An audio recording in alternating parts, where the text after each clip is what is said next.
পুরো 1 মাস কোনো রকম ফ্রিজ ছাড়াই 20 কেজি আম কীভাবে সংরক্ষণ করবেন তার সহজ 2টি পদ্ধতি শেয়ার করব আজকের ভিডিওতে।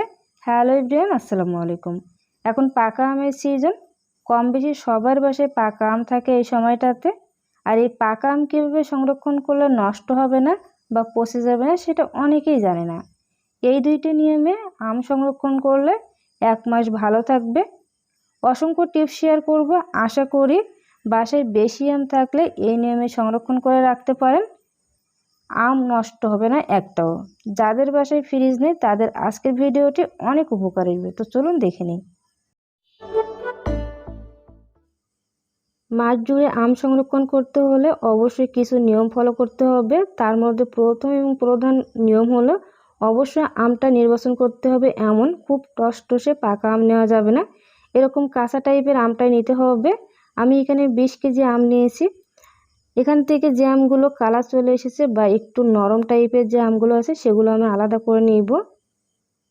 আর এই আমগুলো সরাসরি গাছ থেকে পেড়ে নিয়ে আসে সেই আম। বাজার থেকে যদি আম কিনে সেক্ষেত্রে এভাবে কাঁচা বা সবুজ আম দেখে কেনার চেষ্টা করবেন যদি মাস জুড়ে খেতে চান।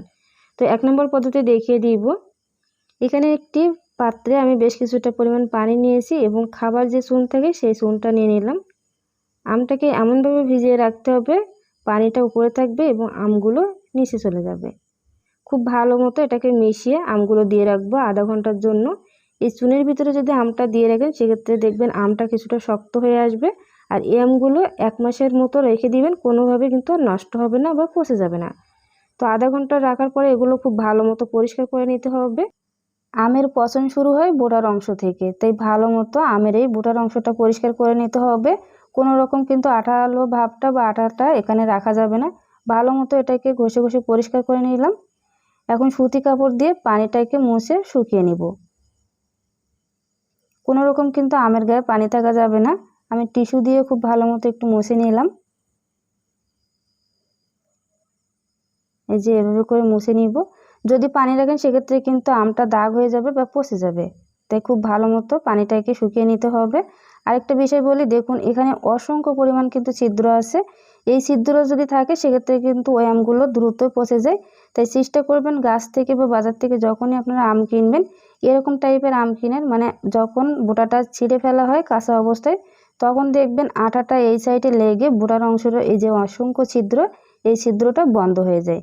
তাই চেষ্টা করবেন এই ধরনের আম কিনা, সেক্ষেত্রে কিন্তু আর নষ্ট হবে না। আর যদি বোটা থাকে তাহলে বোটা সহ রেখে দিবেন, তাহলে আমগুলো নষ্ট হবে না। আর এই পর্যায়ে 4-5 দিন পরে যদি বোটাটা ছাড়িয়ে নেন সেক্ষেত্রে অসংখ্য ছিদ্র হয় আর এই আমগুলো দ্রুত পচে যায়।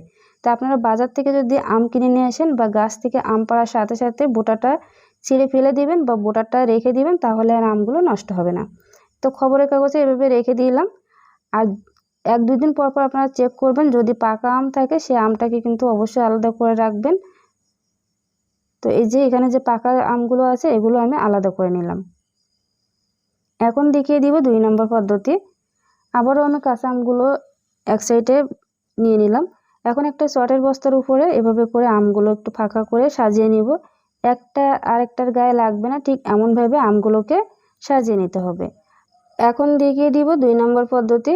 1/2 টেবিল চামচ লবণ, 1/2 টেবিল চামচ চিনি, 2 টেবিল চামচ ভিনিগার, 4 টেবিল চামচ নিয়ে নিব পানি। এই কয়টা উপকরণ খুব ভালো মতো মিশিয়ে একটা বোতলের ভিতরে ভরে নিব। আপনাদের হাতের কাছে যদি চুনের ব্যবস্থা না থাকে 2 নম্বর পদ্ধতিতে কিন্তু আপনারা আমগুলো সংরক্ষণ করে রাখতে পারেন কোনো রকম ফ্রিজ ছাড়া। তো বোতলের ভিতরে দিয়ে দিলাম। এখন স্প্রে করে নিব। অবশ্যই কিন্তু ভালো মতো আমগুলো স্প্রে করে নিতে হবে, বিশেষ করে বোটার অংশটা আপনারা ভালো মতো স্প্রে করে নেবেন, কারণ আমগুলো পচন কিন্তু ধরে এই বোটার অংশে। তো ভালো মতো স্প্রে করে নিলাম। আর অবশ্যই কিন্তু সপ্তাহে 2 দিন স্প্রে করে দিতে হবে। এই যে এভাবে করে আপনারা চাইলে কিন্তু এই মিশ্রণটা রেডি করে রাখতে পারেন 1 সপ্তাহের জন্য, তারপর সপ্তাহে 2 দিন দিতে পারেন। এভাবে যদি দেন সেক্ষেত্রে কিন্তু আমগুলো সতেজ এবং টাটকা থাকবে আর আমগুলো পচে যাবে না বা নষ্ট হবে না। তো আজকের এই টিপসগুলো আপনাদের কাছে কেমন লেগেছে অবশ্যই কিন্তু কমেন্ট সেকশনে জানাবেন। ভিডিওটি ভালো লাগলে লাইক কমেন্ট শেয়ার করবেন। দেখা হবে পরবর্তী ভিডিওতে। আসসালামু আলাইকুম।